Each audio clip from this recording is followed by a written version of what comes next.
some items that every entrepreneur should have.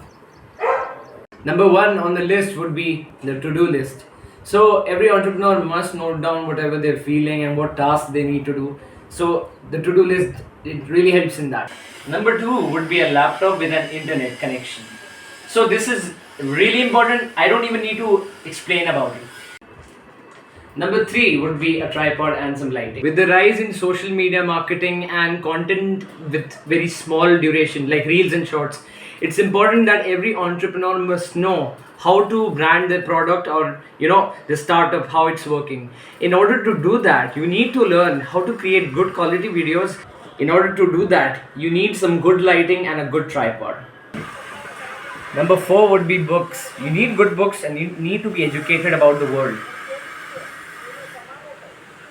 Lastly, what you need is a diary.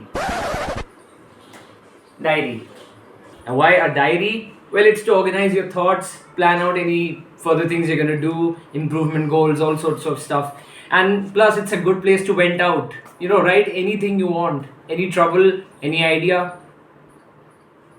If you like humor and you like learning about new things, give me a follow.